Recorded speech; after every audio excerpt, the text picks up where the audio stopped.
under fading skies. Tattered flags waving dreams in our eyes. The crowds roar like a storm on the wind. We're the underdogs fighting again.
What's going on, guys? Good evening. It is Thursday here in mid-Michigan, and this, of course, is another episode of Stateside Footy. I hope you guys are doing fantastic. I hope your workday went well. I know certainly mine was hectic, but I was looking forward to this podcast tonight because it is all things Mauricio Pochettino, as news broke yesterday from multiple sources that Mauricio Pochettino is on the cusp of re-upping with the United States. Another 4 more years, he will get a full cycle. And there is a lot of things that are potentially going to happen with the U.S. men's national team. So we will be set to get into that tonight. So I'm looking forward to it, man. I hope you guys enjoy the podcast. Please do me a favor and make sure you guys hit that like and subscribe button. Also hit the notification bell.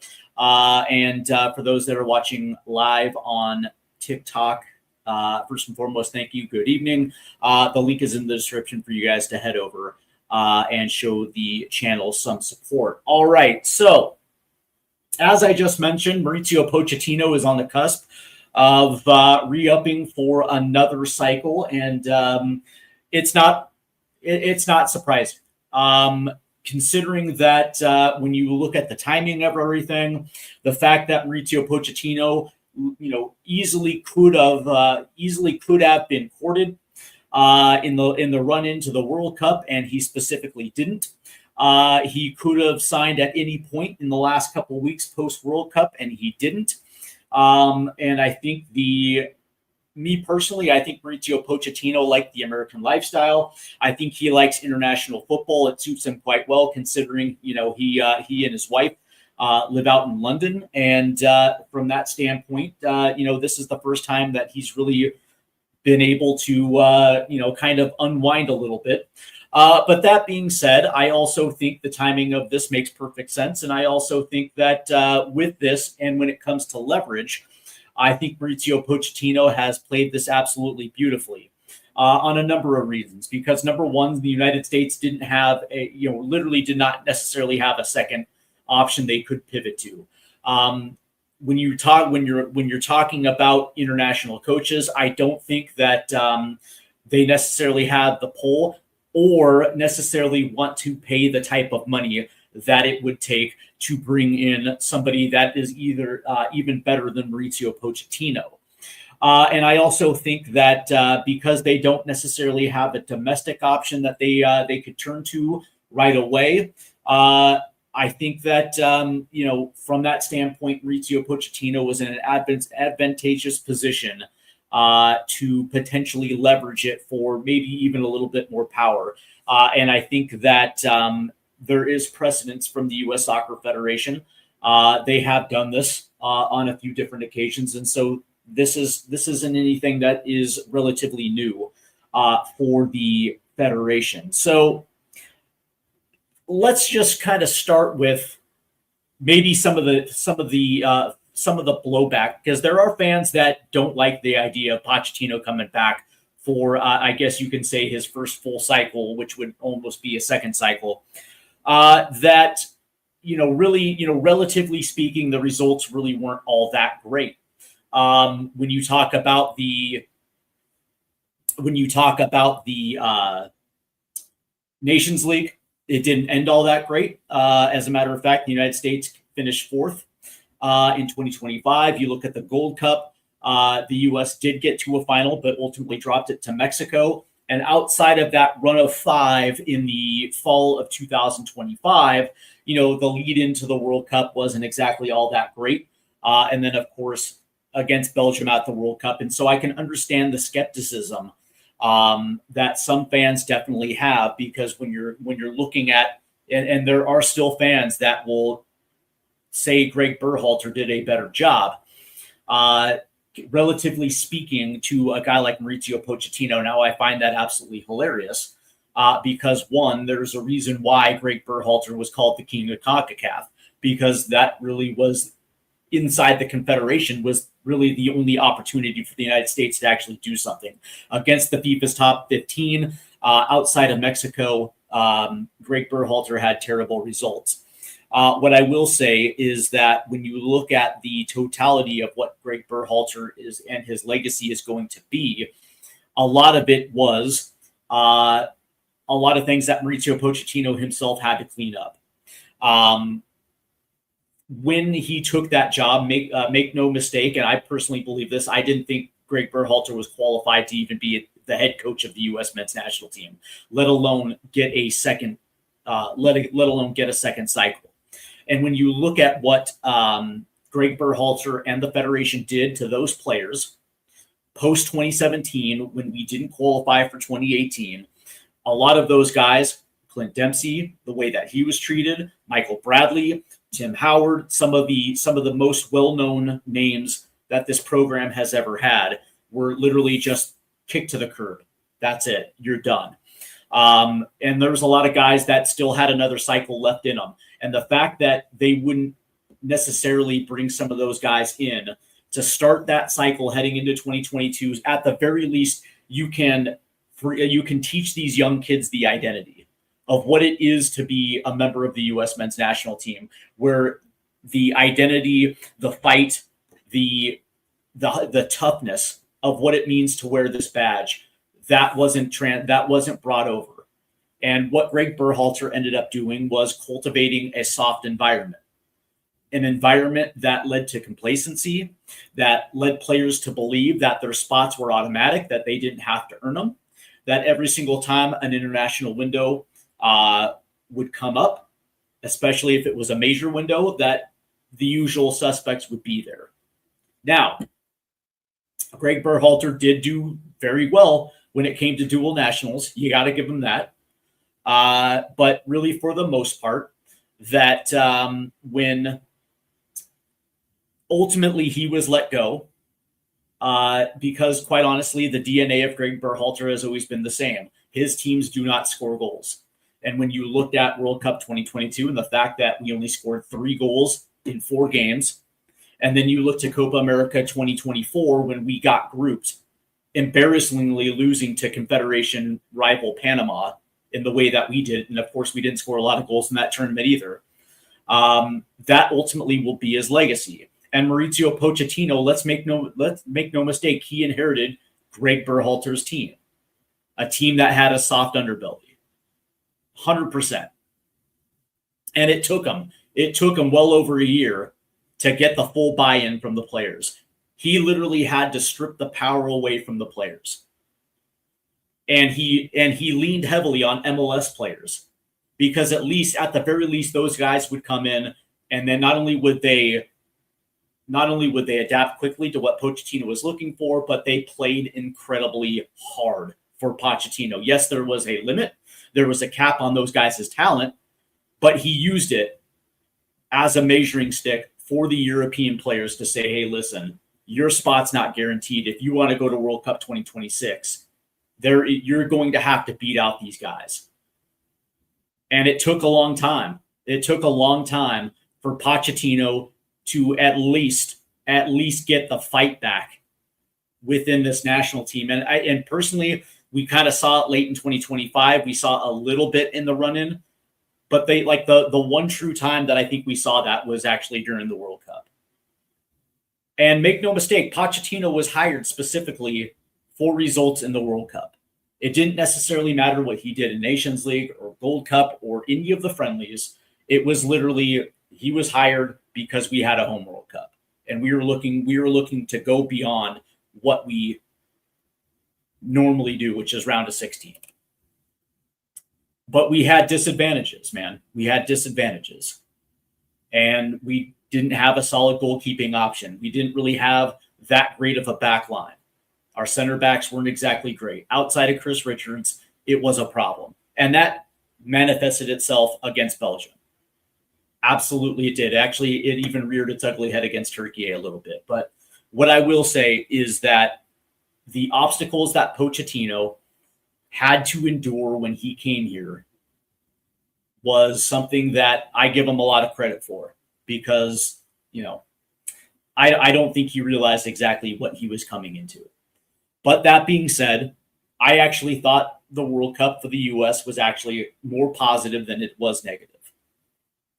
I really do, because when you look at our goal tally, we scored 11 goals, shattering our previous World Cup record.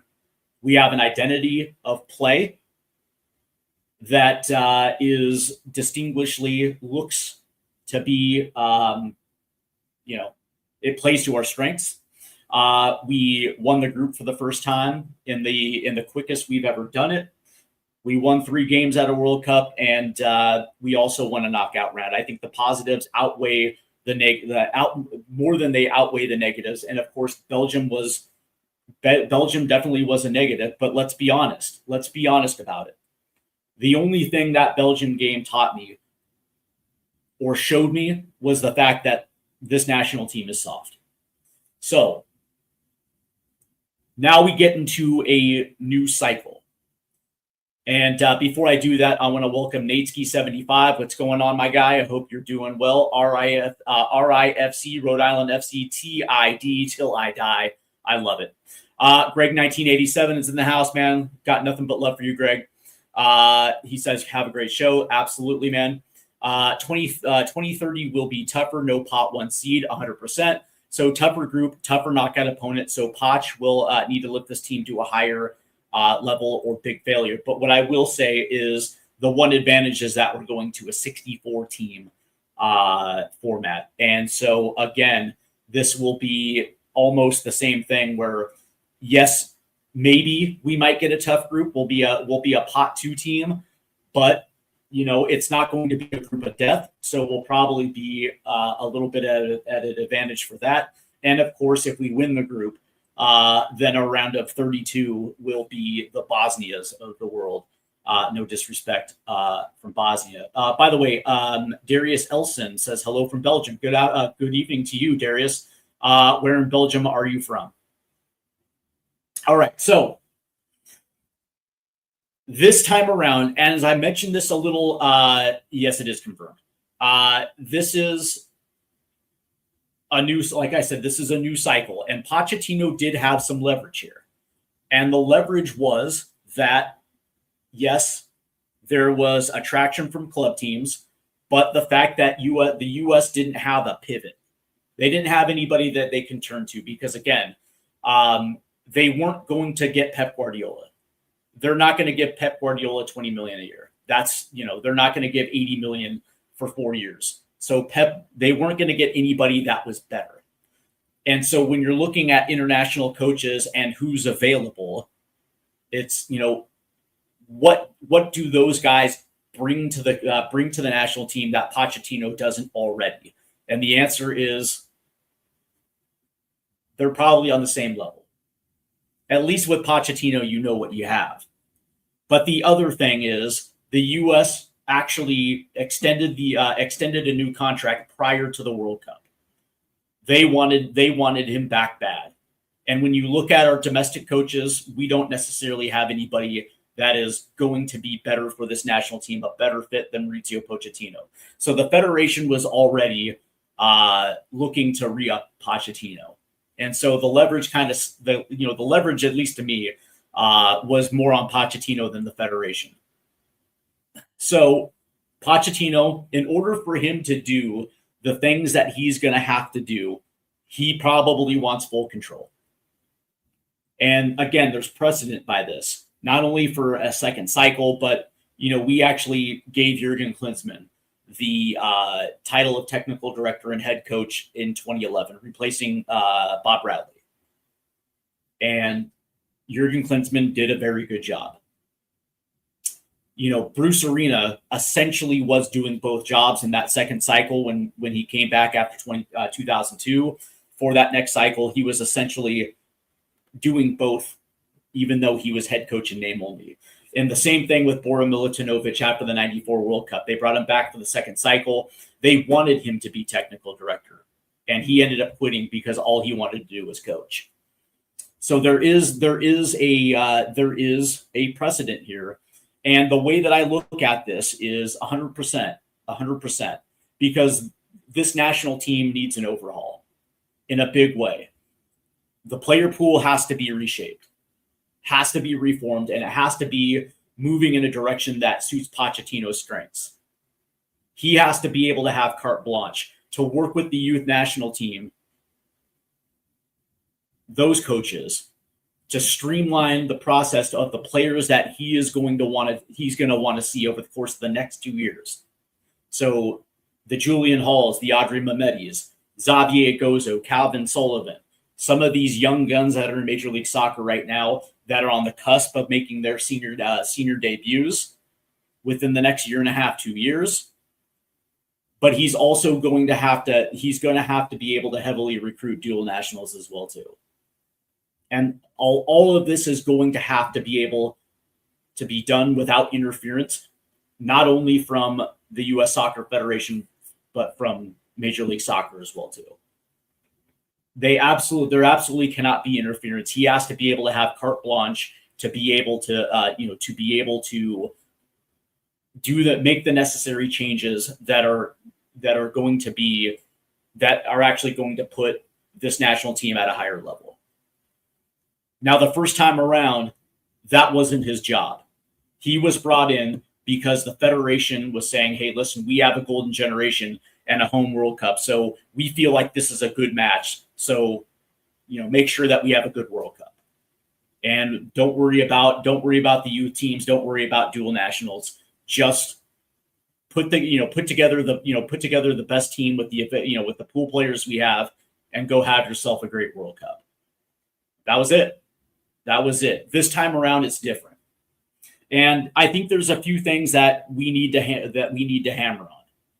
That number one, with a new cycle comes a new set of standards and a new set of expectations. And one of the things that I liked about Mauricio Pochettino, and when you look at his history with Spurs, every single year that they got better, the very next year came with a new set of standards and a new set of expectations. Because now all of a sudden you're climbing into Champions League spots and you're putting yourself where you're challenging for trophies. And so it's just different. It might be the same cast of characters, but it's a different set of expectations. And coaches, good high-level coaches, adapt. They have that adaptability. And the messaging is different than it was the year before, to a point where the players have to be able to adapt as well. And if they don't, they get jettisoned. A new player comes in. And that is something that he has to hammer right away. And he has to let every player know that your starting spot is not guaranteed. I am going to be scouring this player pool from Europe to Major League Soccer to the USL to, academy players. I'm going to make sure that, every stone is turned over, and and that me and my staff look at essentially everybody that's in the pool, every young player that's eligible to get in the pool, every dual national. And you're going to have the opportunity to compete for a starting job. But when it comes to Copa 2028 and World Cup 2030, your starting spot is not guaranteed. I don't care if you're at the World Cup. That was a different set of circumstances. And every player has to understand that if they want to be involved, they're going to have to earn their place. Because one of the things that we cannot do is take Nations League for granted, because I would probably assume that Confederation domination, that sounds kind of cool, Confederation domination. I'm sure that's going to be a priority.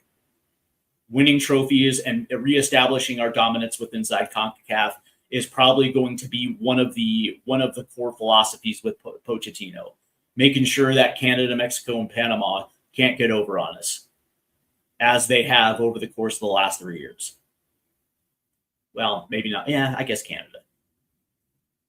That would be the first thing. But it's also making sure that if he is going to be technical director, he is going to have a hand in scheduling as well too. And one of the things that this team has to do is go on the road at least once a year. They have to do something, because playing at home against CONCACAF minnows does nothing to get this team better. Now, one of the cool caveats is the fact that Gold Cup 27, it looks like it is going to be played in Mexico, and I think that is going to be a benefit for I think that's going to be a net positive. Because, when you're on the road and you're going into hostile environments, it brings a group together. And that's not something that we were able to do under Pochettino the first time around, because quite frankly, when it came to Nations League, certain players were on board, certain players weren't. When it came to Gold Cup, not everybody wanted to show up. And it just, and then even through the the October-November windows, certain players couldn't come because of injuries. It just seemed like there were certain things that were playing against Pochettino during that time. Now with a new cycle, he's going to be able to fully map this thing out. And he's going to be able to do the things that are going to be necessary. And if that means certain players get pushed out, even popular players, tough shit. Because let's be perfectly honest. There was a lot of internal fighting when Pochettino came in, and when he was doing the things that he felt were necessary. There was a lot of players that weren't necessarily happy because, again, they were regulars. They were absolute regulars with the national team. And so when you get that type of complacency, it's hard to break, man. It is very hard to break. And you're going to piss players off, but it is what it is, man. It is what it is. There has to be a level of understanding that the bar is going to have to get raised. And if you want to be a part of the national team, when you step in,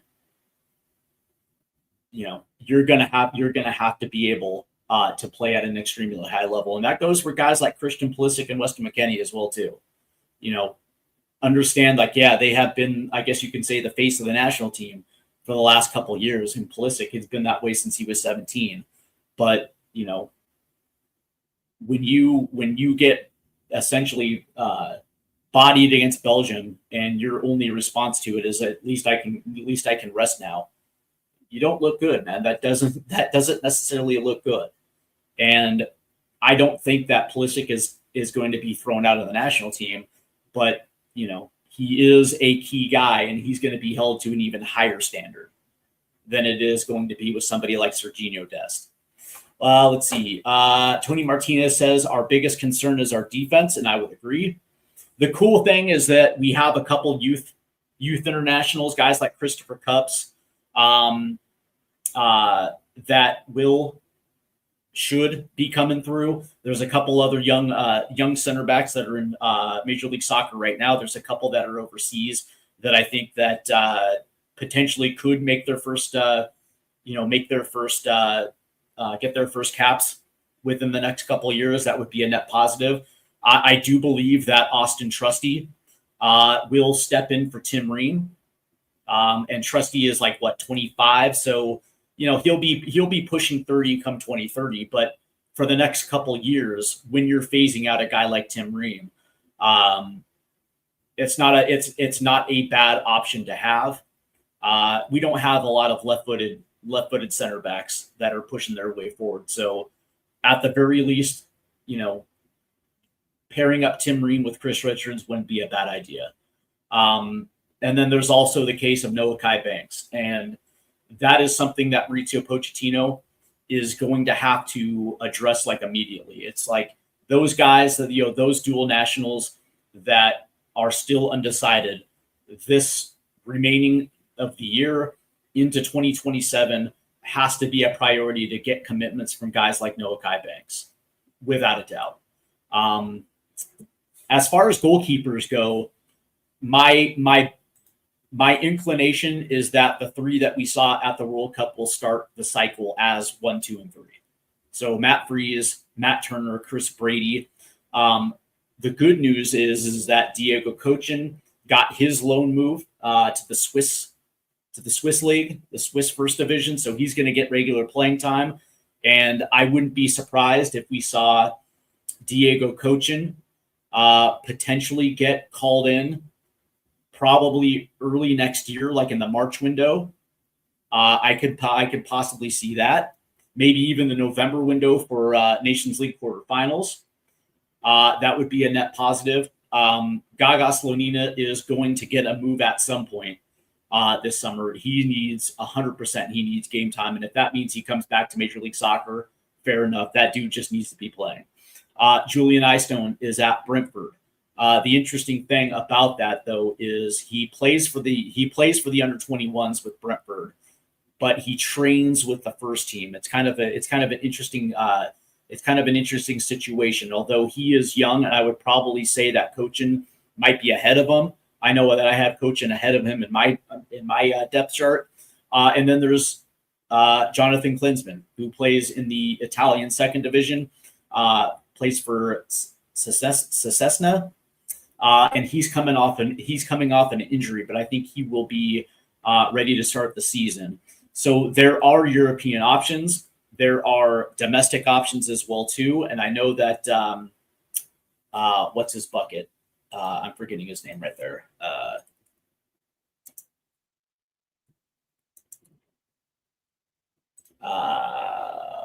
What's his name? I'll get there in just a second. But anyway,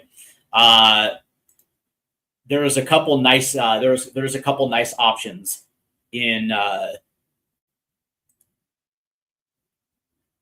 United States. So squad. There we go.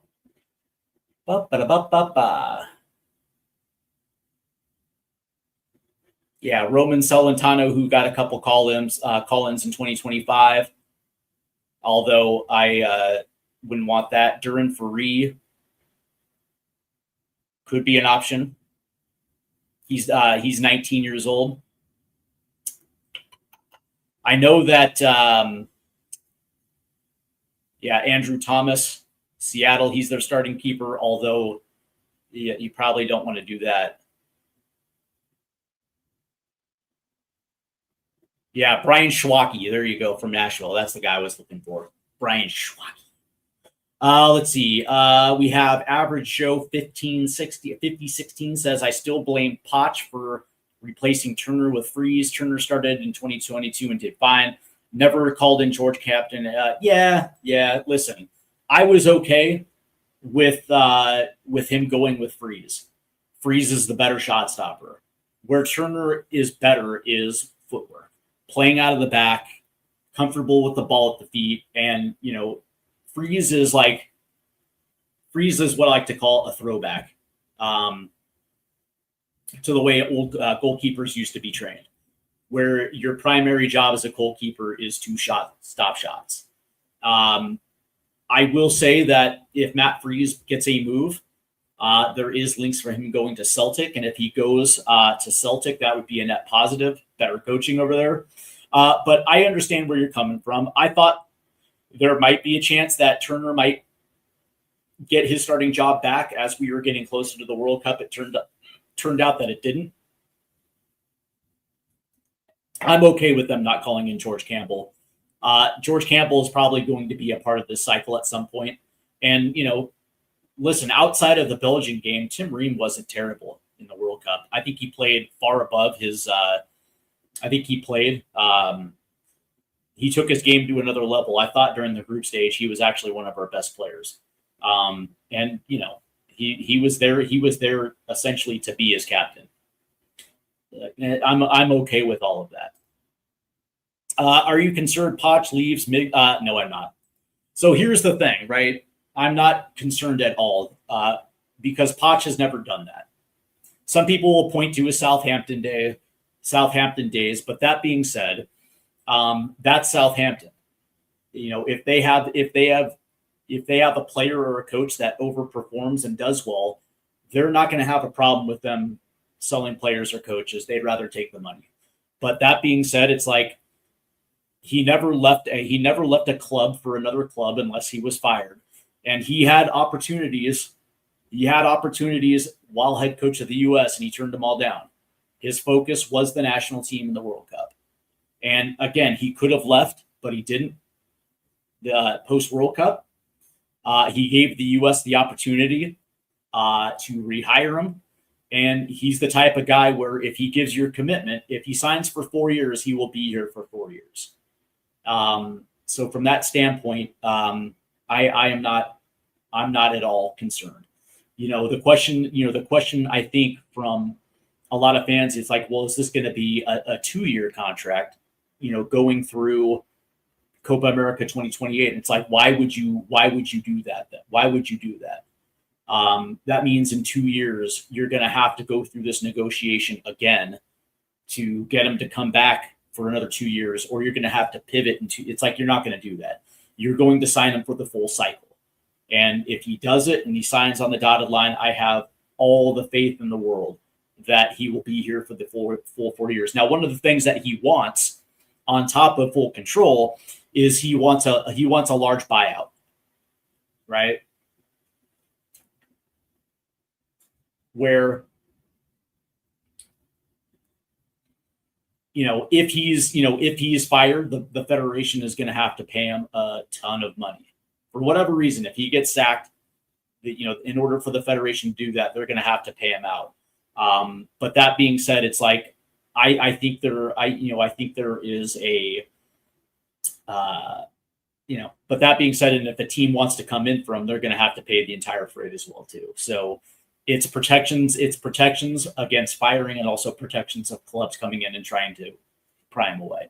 But no, I do not think that Pochettino would all of a sudden in 2 years up and leave for Spurs because Roberto De Zerbi got fired, or whatever the case may be. Name a team. Even if like Real Madrid or Barcelona tried to come in for him, I still don't think he will. Let's see. That being said, Poch is our best option. Agreed. Just hope he learns the player pool better. I actually think he knows the player pool just fine. You have to understand why he was hired to begin with in the first place, and it wasn't to recruit dual. He was hired to lead the U.S. in a home World Cup and get the best results. That was it. That was his job. This cycle, it's going to be completely different. He's going to have to not only reshape the pool, but he's going to have to expand the pool as well too. And if that means youth internationals, which I believe we're going to see anywhere between 5 to 7 new young players come through in this cycle, but also dual nationals as well too. And the interesting thing about dual nationals, and I think Pochettino has already highlighted, is that they have to want to play for the national team. He's not going to deal with guys who are going to be non-committal. It's like, if you're a dual national, you have to have the want to come. You have to have the want to be a part of it. And from that standpoint, I'm sure he's going to make he's going to try to take advantage of every possibility there is. But if there is a player who is like, well, I don't know, I got a couple nations looking at me, that's kind of intriguing, and I don't necessarily, it's like he's going to be like, all right, cool, here's the deal. there is an open invitation when you're ready. But that being said, if you're non-committal, I'm not going to waste my time. Like he is 100%, the type of coach where it's like, listen, man, I want you to want to be here. And I like that. I really do. I really do. Let's see. Speaking of Spurs, I'm looking forward to your season preview stream. It's going to be good. Yeah, it's going to be good, man. It's going to be good. I can't wait to actually do that season preview. As that's going to be a little bit. That's going to be a little bit later as we get like a week before the season opener. I'll go through the schedule and give you what I would expect would be a good first year under Roberto De Zerbi. Recap the transfer market and our summer business and get set for the start of the regular season. Let's see. From regulation scared to top 5 finish, what a story it would be. I don't think they're going to finish in the top 5. I just don't. Screw Infantino, am I right? So here's the thing with FIFA, and I know we'll get back to Pochettino in just a second, but here's the thing with FIFA. They are a nonprofit, and their whole business is to be a regulator of the sport. That is their sole job. And when this broke that they were going to spin off a division of FIFA and sell it to the highest bidder, I think that I don't listen, man, I didn't know what to I didn't know what to make of it, because for me, football is the everyman sport. Whether you're poor, whether you're working class, whether you're well-to-do, soccer is for everyone. Nobody owns it, and it's literally everyone's game. That's what I love about it, because I don't care what walk of life you come from. If you absolutely love the beautiful game, then it's for you. And FIFA's job is to oversee the game. They do, they're supposed to be doing like goodwill ambassador type stuff, like, going to, third world countries and developing soccer pitches and making sure, countries and confederations that don't have the cash, so they have the cash in order to get young kids playing soccer. That is their job. And when I saw that Infantino is essentially bribing nations to be on board, or they're only going to get like 12 million versus 40, I got to say that was a bad look. It really was. Like, me personally, the way that I look at it is the reason why CONCACAF sided against him is because they make good money anyway. The United States, Mexico, and soon to be Canada, God bless Canada. We are the drivers of the Confederation. And because of that, we make a lot of money, where 40 million isn't going to be the end all to be all. I like then again, we also understand that FIFA is corrupt. And they've had a history of corruption under Sepp Blatter. They have a history of corruption with the guy that was before Blatter, that I'm forgetting his name right now, but Blatter took over from. And there was a lot of corruption with him in Brazil. It's escaping me right now, but there was a big brouhaha where money was under the table. And so we have a history and a lineage when it comes to corruption. Even the FBI, the American FBI, indicted FIFA for money laundering. It's like, I shit you not. So it's there. So this shouldn't come as a surprise that this is something that Infantino wants to do, because he obviously benefits financially from it. And so from that standpoint, like, I personally don't like it, because what it ends up doing is it takes the biggest tournament in the world and it puts it into separate hands. Like, that's the thing. It's like they want to spin this off, and then that subsidiary is going to be responsible for the World Cup, the Women's World Cup, the Club World Cup, and then any youth international tournament. And it's like, here's the thing: as much as I don't like FIFA, at least FIFA is, at least they're pretty good at organizing these tournaments. And now all of a sudden you're selling off your ability for what, a couple $100 million in order for that subsidy to potentially make billions of dollars off of it. Where's the kickback? Who's going to financially benefit from this? Is it going to be individual nations? Is it going to be confederations? FIFA obviously is going to benefit. They're going to end up having the windfall. But I'm glad that UEFA was like, no, we're not sitting for this. CONCACAF said we're good. The interesting thing is CONMEBOL hasn't made a statement. AFCON hasn't made a statement. The Asian Confederation hasn't made a statement. And, you have to understand that a lot of these countries and all of these nations get a lot of their operating budget from FIFA, right? So if you're Zimbabwe and 80% of your operating budget comes from FIFA, like, why would you stand in the way of this?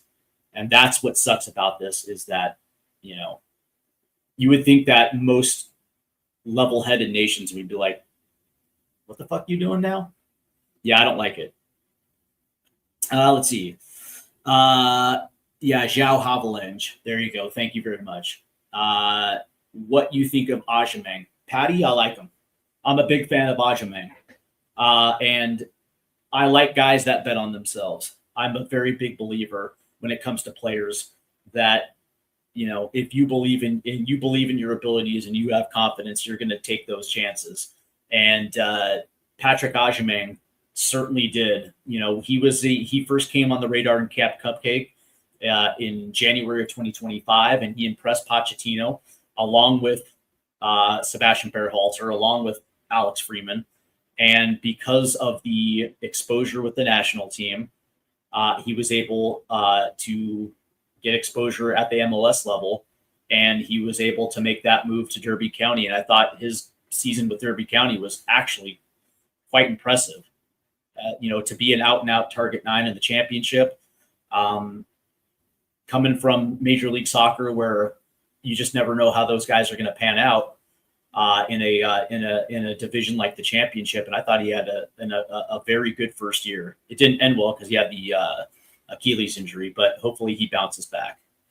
Let's see. Now with Rafa Marquez in Mexico, is Mexico going to be a tougher foe for the U.S.? I don't know. Their pool is still their pool, and it's going to take a couple of years for Mexico to set up their central. I guess you can say their central academy where they're going to scout out of. That's going to take some time. Their pool is still their pool. It's going to be interesting to see how Rafa Marquez coaches. I think his prior coaching was at Barca B in the Spanish third division, and he left that to eventually take over the national team. So it's going to be interesting to see how Mexico plays under Rafa Marquez. Although I wish him the best of luck. I've always been a fan of Rafa. Even though that I'm not a big fan of Mexico, I always had respect for our biggest rival. And, Rafa Marquez probably was the biggest, highest profile player Mexico's had in the last 50 years, just considering his club career, going from Zamora Michoacan, playing for Atlas, and then making his way to Monaco and to Barcelona, and winning all those Champions Leagues. And so, his career was fantastic. I think he played in 5 World Cups. Yeah, he was amazing.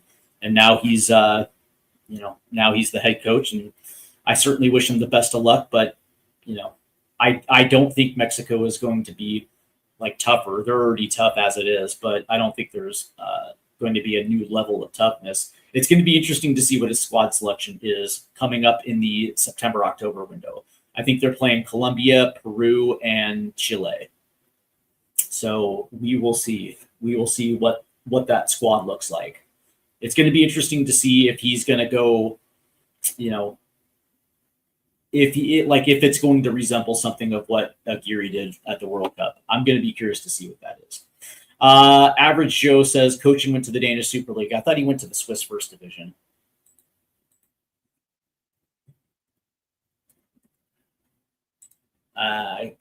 Let's see. He plays for. Oh yeah, you're right. He plays for Lyngby. Okay, yeah, the Danish Super League. That's even better. That's even better. I appreciate that, Average Joe. That's even better. The Danish Super League is right up there with the Belgium Super League when it comes to developing young prospects. So I stand corrected. What clubs do you like best for the USA? Top names like Balogun, Tillman in the transfer market. Well, Tillman's not on the market. He went to Leverkusen last year, so he's still under contract. I think Balogun would be great back in the Premier League, but it looks like he might be headed to PSG, which, I don't think that would be all that bad. Not really. But yeah, for me, Pochettino, it's going to be interesting because the first 2 years, like really a 4-year cycle, is split into halves. You have your first 2 years, you have your lead into Copa America in 2028, and then everything that comes off the back of that. And so this upcoming window, the September-October window, it's going to be interesting to see exactly the squad that Pochettino brings to this one. Me personally, I think it's going to be a lot of guys that we saw in the World Cup, and I think we're going to see guys who were on the cusp of a World Cup roster but didn't make it. So you're talking Diego Luna, Tanner Tessman, Aiden Morris, let's see, Yunus Musa. Like it wouldn't surprise me if those names were included in that September-October window. And then, of course, in November, you have Nations League quarterfinals. Now, could I see a scenario where we see some MLS guys in the September window? Sure. But as far as young guys, I think there is a strategy. Yeah, there you go. And Gianluca Busio, very good. Yeah, I think Busio should be in that September window, also in the November window. Like Gianluca Busio needs to play a big role in this team. And it's a shame that we didn't see a lot of Busio in 2025. It really was a shame. I think Busio is going to be put it this way. I think last year he was Venezia's best player, and I think this year he will be Venezia's best player. And I think that the profile that he gets in Serie A is going to get him a move to a better league, without a doubt. Without a doubt. That's a good shout, by the way. But what I will say is that in November, obviously, it's the Nations League quarterfinals. And then in December, it is Camp Cupcake back in 2026. We didn't have one in January of this last year, which I think was a mistake. I think that could have given Pochettino a look at guys, or maybe even a second look at guys, an opportunity to maybe even bring in some new faces. Like Camp Cupcake has always been that vehicle where either you get a second look at somebody or somebody impresses you so much where all of a sudden you carry them the rest of the way into a World Cup, right? Like, let's be, Clint Dempsey made that 2006 World Cup off the back of a Camp Cupcake. And we all know what happened with Deuce, right? So there are definitely things that you can benefit from a Camp Cupcake. That returns in December. And me personally, I think this is where you bring in your youth. I think Camp Cupcake is such a low-risk environment where Pochettino can bring in the Julian Hulls and the Xavier Gozos and the Christopher Cups and these young MLS players. And you bring them in, you give them their first caps, and they're playing against Costa Rica, Venezuela. No disrespect to those teams, but that's what Camp Cupcake should be this year, and that's where you bring in your youth, because you can coordinate with Steve Cherundolo, the U23 coach, and you can coordinate the best windows. You can bring them in versus the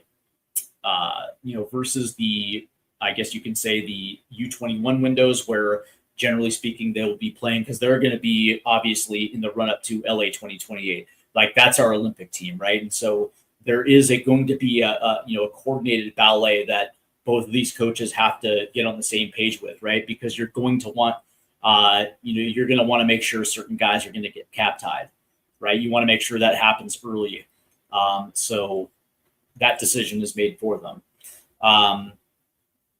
But then in March we have Nations League semifinal, final, and then in June, in 2027, it is the run into the Gold Cup. And again, the Gold Cup, since we are now in the Nations League era, the Gold Cup has to, the Gold Cup is essentially is a B-side tournament. And I like the fact that it's not being held in the United States this next go round.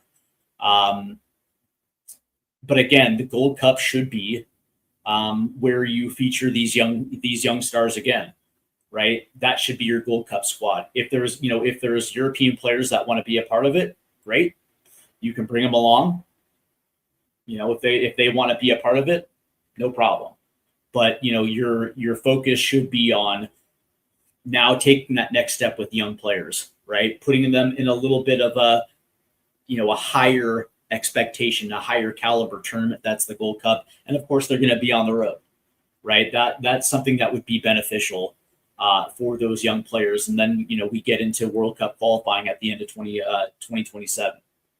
World Cup qualifying starts in that September window, and there's going to be no Nations League in the fall of 2027. So from that standpoint, it's the first round of World Cup qualifying, and it's going to be interesting to see exactly how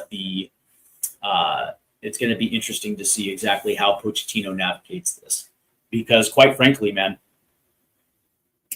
this is a golden opportunity to get rid of certain players that should not be a part of this next cycle, reintegrating the players that you think could play a pivotal role, and then the young players as well too.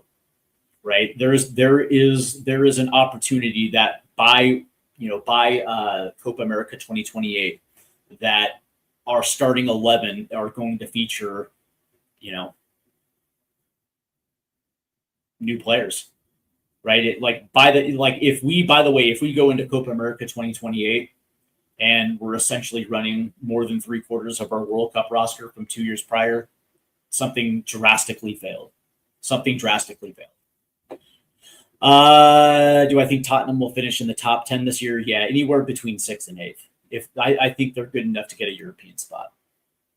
Yeah, I don't think we're challenging for the top 4 though. I think we take Gold Cup 27 serious. Mostly our first team is needed for a qualifying cycle. Yes and no. See, that's the thing, right? Because you're going to get players. You're going to get first team players that are just not going to want to participate. We thought it was kind of funny that Pulisic and Musa didn't show up for Gold Cup 2025, and that's going to be a normal part of this. It's going to be a normal part of the equation. But if you can get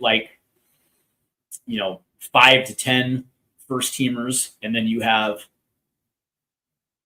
anywhere between 6 to 10 of the new youth players that are going to be breaking through, and you can blend them and put together a solid 25-man roster, you have yourself a pretty solid Gold Cup roster. You know what I mean? And that would be pivotal for the development of some of these youth, bringing them into a tournament like Gold Cup. They get their first taste of an international tournament. Thoughts on getting Cardoso back with the US? Yeah. Cardoso had surgery right before the World Cup, and I think he's going to be ready to start the season with Atletico. But yeah, Cardoso is going to play a huge role in this team, and it's going to be interesting to see if Pochettino shifts off of Tyler Adams. Pochettino. It's interesting because Pochettino values the leadership that Adams and a guy like Tim Ream bring to the club. The interesting thing, though, is we know that Tim Ream has to be cycled out, and we also realize that it's going to be interesting to see what he does with Tyler Adams. Me personally, I think Cardoso come 2030 is probably going to be the 6. He's going to be the starting guy. But between now and 2028, it's going to be interesting to see exactly if there is going to be a shift at that position. But that being said, if the standard is that every player starts at 0 and you have to earn that starting spot, and Cardoso gets brought in and he's getting good looks and he gets game time, it's going to be up to him, right? Cardoso, unfortunately, since he's, when he's healthy and he comes into camp and he puts on a U.S. shirt, he just hasn't played well. It's like he plays for a very big club, but something just hasn't translated. Who do I support? Spurs. Let's invite Cabo Verde and South Korea to the Gold Cup. I think that's going to be on Mexico. I think they're right now a good portion of the tournament is slated to play there, but they want the entire tournament, and I would probably assume they're going to get it. And if that's the case, then it's going to be on Mexico to decide who they invite. Me personally, invite European nations. Have four guests to the Gold Cup. 2 of them from Common Bowl. If you can get Colombia and Argentina, Brazil, and then if you can get a European nation in 2027, maybe you can convince Scotland and England to come, or Germany and the Netherlands. That would be absolutely fantastic. That is something that, even if it's played here, I don't think it's going to get played here. But if that's the case, like try to shoot for the moon and get some very big nations to come. Absolutely.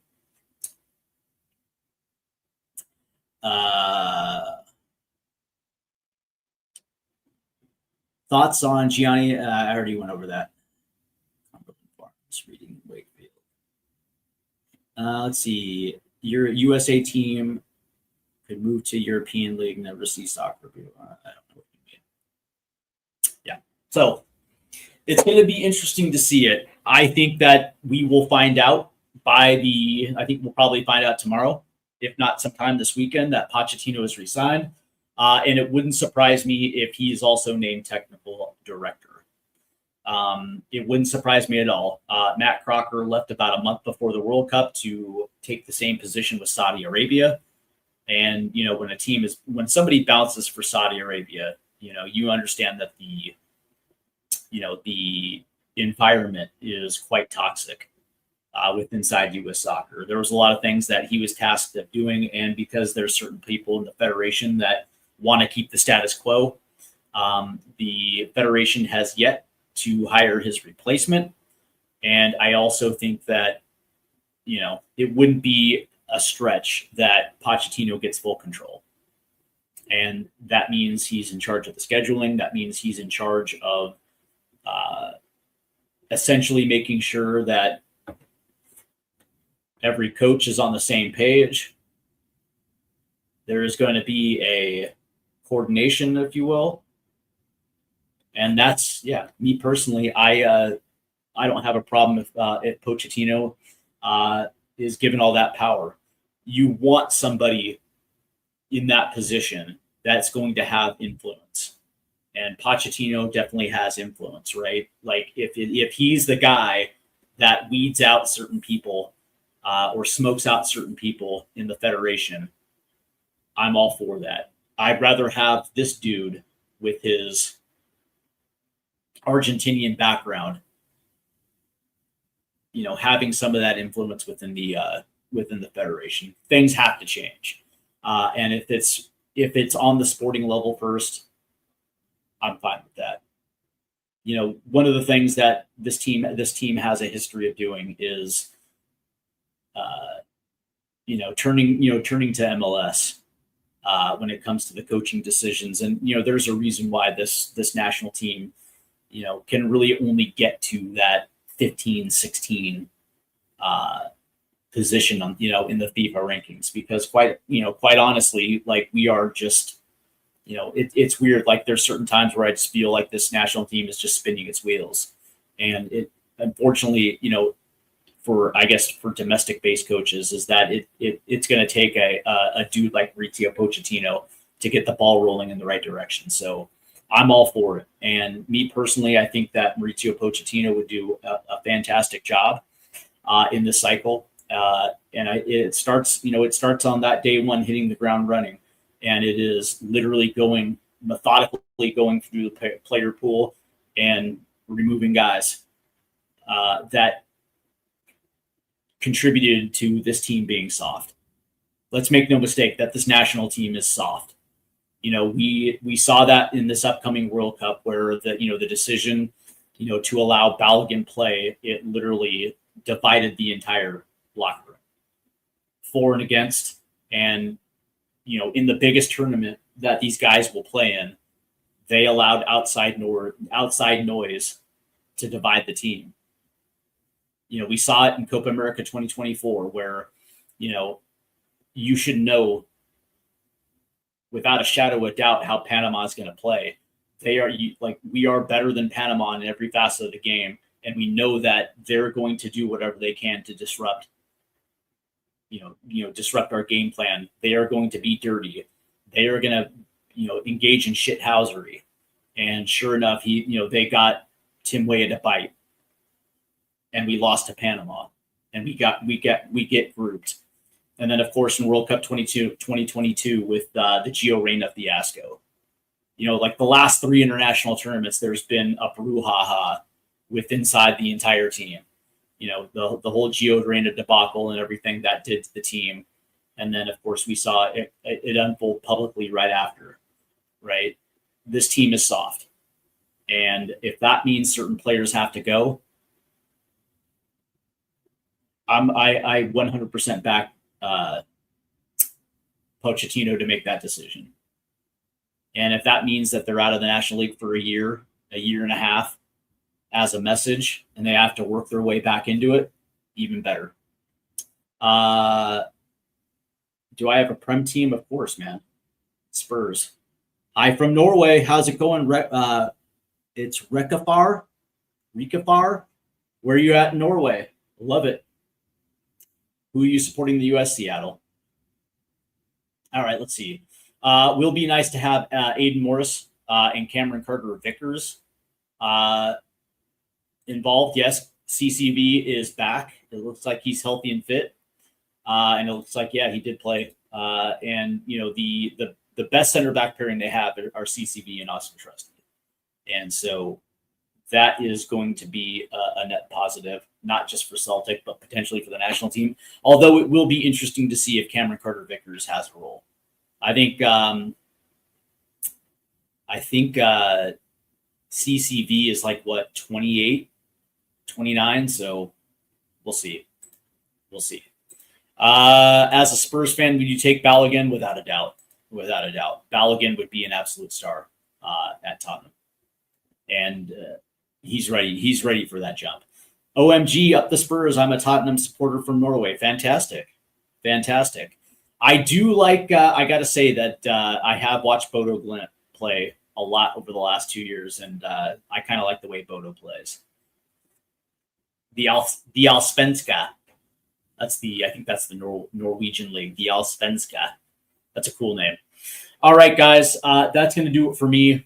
Leave your comments in the chat. Let me know what you guys feel. If you guys feel like you're not second cycle type of guys, let me know who you would rather have. If you guys are on board with Pochettino, also let me know how you feel about that. Let me know what you feel like Pochettino's first act has to be. And me personally, I'll say it again. I think that the standard and the expectations have to be delivered on day one.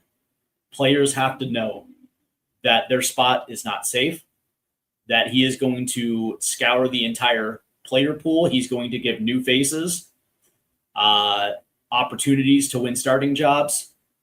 And like the only thing that gets carried over from the last cycle is it doesn't matter where you play. You will be given a look and you will be given an opportunity. And if you take it, he's going to reward it. But it doesn't matter if you play at the World Cup. It's a new cycle. For me, I think that message needs to be delivered on day one. Also, the involvement with the youth nationals, right? I think there is at least 6 youth internationals that should be getting their first caps within the first year and a half, but also dual nationals as well too. I think that's going to be a huge part of the process in this one. And I don't like here. Michael Tebow says that he needs to clean house. I don't think he needs to clean the entire house, but he definitely needs to rid this team of the soft underbelly. And if that means that it's a popular player that's near and dear to the Federation's heart because he makes money for the Federation, doesn't matter. Doesn't matter. Because the goal is to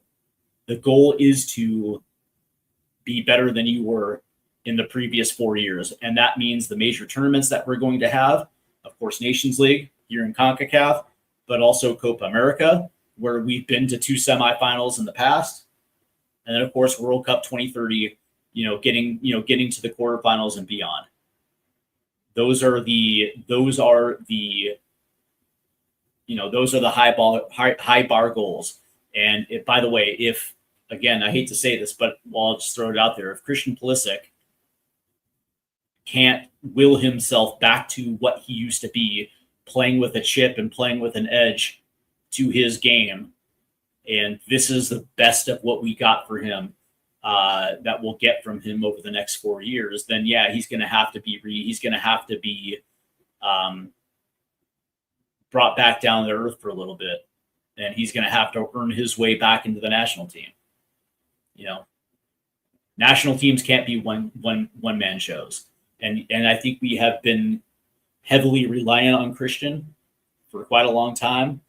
And I think it's an opportunity for us to cultivate and to deliver, a second and third option, or a first and second and third option. And Pulisic has to play his way back into being what we think Christian Pulisic can be. And if that means Pochettino puts him on the sidelines for a little bit, I'm okay with it. Awesome show. Thank you, Natesky, RIFCTID, my guy. See you, Steve. Next time, we will see you. Tyler Adams will be the man. Yeah, maybe. And if he makes a move to Man United, good for him. Good for him. And if he makes that move to Man United and he's playing at that big club, chances are pretty good he'll be with the national team. 4 years to get it right to the quarterfinals. I want more than just quarterfinals, but I'll take that to start. Thankfully, the Mickey Mouse World Cup is over and we can go. Okay, cool. All right, guys, have a great night, and I'll see you this weekend. By the way, make sure you hit that like and subscribe button. Also hit the notification bell as well, too. And if you guys are watching on TikTok Live, the link is in the description. Hook ya boy up. And yeah, this weekend we have a full slate this weekend, and I'm working on a guest for Saturday, I think. If not, then it's going to be on Sunday. But yes, I'm working on something as we speak. All right, guys, take care. See you this weekend.